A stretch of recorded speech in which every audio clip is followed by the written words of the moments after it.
Regresamos aquí a Fórmula Financiera y tenemos a Gary Flores, que ya lo hemos entrevistado varias veces. Él es el administrador general de recaudación del SAT. Gary, ¿cómo estás? Muy buenas Hola, noches. Gary. Hola, Gary. ¿Cómo te va? Hola, muy buenas noches, muchas gracias. Como siempre, un gusto estar con ustedes aquí en el programa. Gracias. Oye, pues bueno, siguen siendo ustedes muy eficientes cobrando, para no decir muy cobrones, lo cual es qué bueno porque finalmente este dinero nos ayuda a todos en México, que se recaude más, que se paguen, que todos paguemos bien impuestos. Pero un dato que ha llevado, pero danos los generales y luego ya nos vamos a los pormenores. Enero fue un mes muy, muy importante de recaudación, les fue súper bien. Sí, así es, Mari Carmen, enero fue un gran mes que estamos reportando desde hace unas horas en un comunicado en el SAT, un crecimiento en los ingresos del gobierno federal, tanto tributarios como no tributarios, del 8.6% en términos reales, comparado contra el mismo periodo del año pasado, es decir, contra enero del 2025, y en términos nominales, ¿qué significa eso? Pues casi 73 mil millones de pesos más respecto del enero 2025, y esto pues es gracias a todas las contribuyentes, a todos los contribuyentes en México y a este cambio de cultura contributiva que hemos estado viviendo en las últimas administraciones. Gary Flores, ¿cómo estás? Te saluda Marco Antonio Mares. Muy buenas noches, Gary. Muy bien, Marco, muy buenas noches, un gusto platicar contigo, a tus órdenes. A mí también me da gusto saludarte, Gary. Y bueno, hay que recordar que también venimos con un cierre pues extraordinario en materia de recaudación al 2025, Gary, y parece que pues esta tendencia se mantiene con las cifras del primer mes del año. Gary, ¿qué destacarías del comportamiento de los distintos tipos de impuestos que se están registrando y que pues sin duda están marcando una diferencia respecto de lo que ocurrió en enero del 2025? Sí, mira, Marco, primero si me permite, si vemos la gráfica del propio comunicado, vemos que los ingresos del gobierno han tenido un crecimiento sostenido y particularmente desde el año 2023, el primero en la administración de Antonio Martínez al frente del SAT, pues el crecimiento no solo ha sido sostenido, sino que se ha ido incrementando año con año, lo cual pues es muy bueno y habla de la eficiencia que estamos buscando en el SAT a través de las directrices que se han estado implementando en los planes de trabajo de cada uno de los años que ha estado Antonio al frente, y particularmente en los impuestos sucede algo muy importante que observamos en este enero. El impuesto que tuvo mayor crecimiento en términos nominales, el impuesto más grande, el que aporta mayores ingresos, es el impuesto sobre la renta, casi 50 mil millones de pesos más respecto del año pasado, y un incremento real ya descontando la inflación de 13.5 puntos porcentuales. Y esto nos habla pues de los ingresos como tales, de la generación de riqueza que está teniendo pues las empresas, las personas físicas con actividad empresarial, la gente que aportamos desde el régimen de sueldos y salarios, y estos incrementos también asociados al incremento del salario mínimo, pues se ven reflejados en este impuesto. También el IVA tiene un crecimiento y también el IEPS tiene un crecimiento. Que ahí si me permites, para detenernos un poco en estos. Gary, te saluda José Yuste, buenas noches, ¿cómo estás?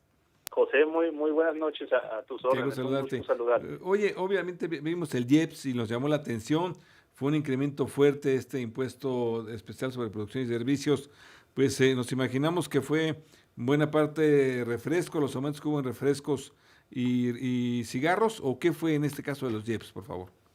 Sí tiene que ver el aumento de la tasa, José, pero también es un crecimiento sostenido que nos habla de que el consumo en términos generales, no solo el de los refrescos, el de los tabacos o de algunas tasas que tuvieron algún incremento con una medida pues más que recaudatoria de evitar el consumo o de que disminuya, pero no solo es por estas tasas, sí tiene que ver mucho con que hay suficiente economía en México a pesar de algunos datos que salen por ahí, y la gente sigue teniendo un muy buen nivel de consumo que comparado con el año pasado, pues a nivel de recaudación nos está implicando casi 19 puntos porcentuales de crecimiento en términos reales. Oye, Gary, a ver, lo que es muy interesante es que el IVA no creció igual.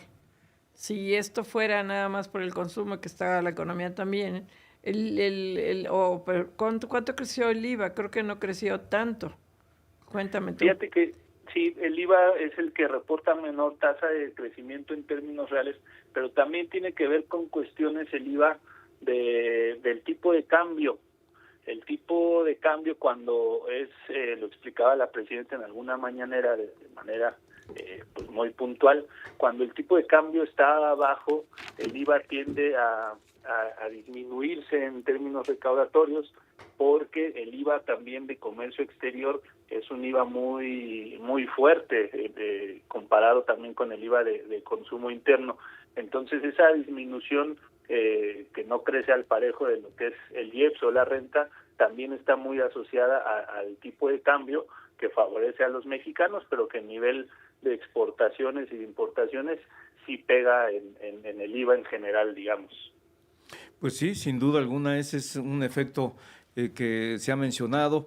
Y Gary, yo te preguntaría respecto de las expectativas con base a lo que hasta ahora se viene registrando, ¿cuáles son las expectativas que tienen? ¿Cuáles son las proyecciones que tienen para el caso de los impuestos saludables incluidos en estos ajustes al IEPS? Desde la óptica de la política monetaria se ha hablado de que van a ser de un efecto temporal en el plano del alza de precios, pero han señalado que podría extenderse a lo largo del año. ¿Ustedes qué tanto calculan que pudiera verse este efecto de mayor recaudación a lo largo del año?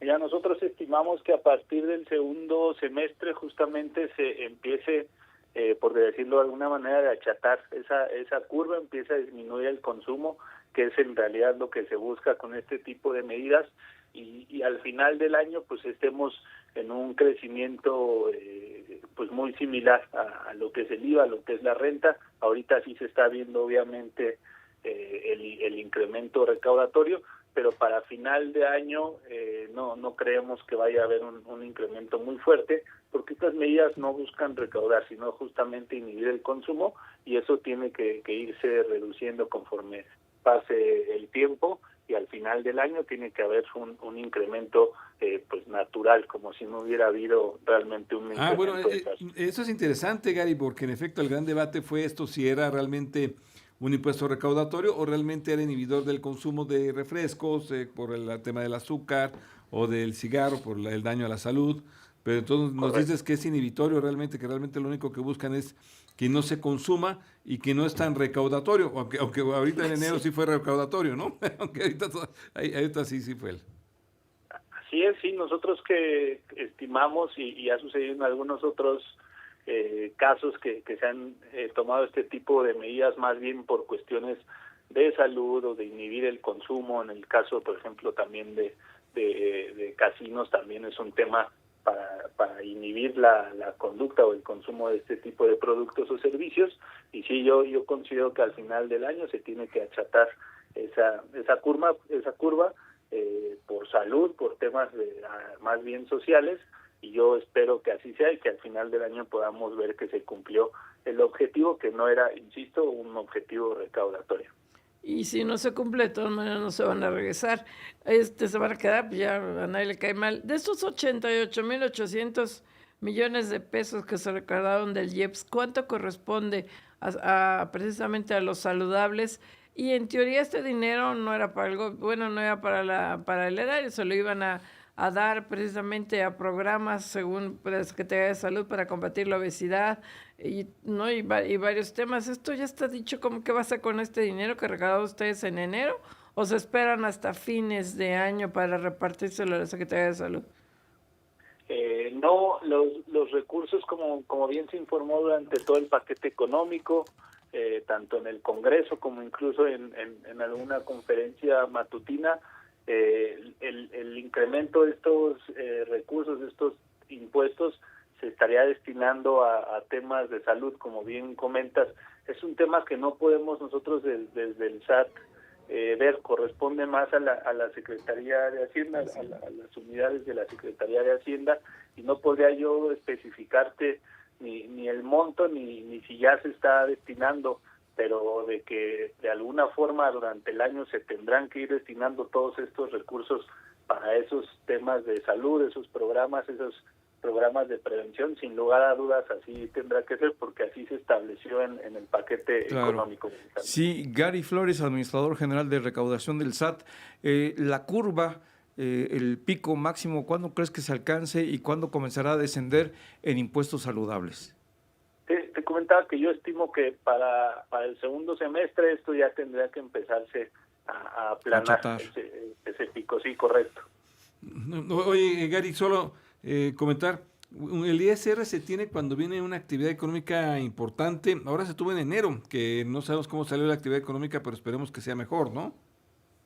Sí, correcto. El impuesto sobre la renta está totalmente ligado a la generación de ingresos o a la generación de riqueza, tanto de las empresas como de las personas físicas con actividad empresarial, y a nivel de sueldos y salarios, pues ayuda mucho el incremento al salario mínimo, porque la gente gana más y entonces también hay una retención mayor por parte de los propios patrones. Por eso hasta se llegan a ajustar temas de subsidios al salario, porque empiezan a rebasar las tasas.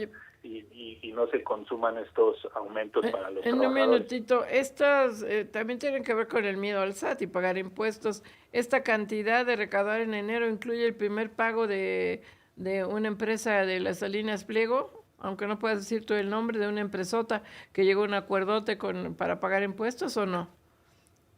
Si lo que pagaron estas empresas es impuestos sobre la renta, el pago se realizó durante enero y también está contabilizado aquí. Y más que miedo, yo diría, con este cambio de cultura contributiva y este piso parejo que hemos logrado poner entre todas. Sí le tenemos miedo al SAT, Gary. Sí nos da miedo. ¿Cómo tengo miedo? ¿Cómo no nos da miedo al SAT? Hay que pagar impuestos, pero sí da miedo. Muchas gracias, Gary, por tu apertura. Por más amigable que eres tú, Gaby. Gracias. Muy amable. Gracias, hasta luego. Vamos, un corte.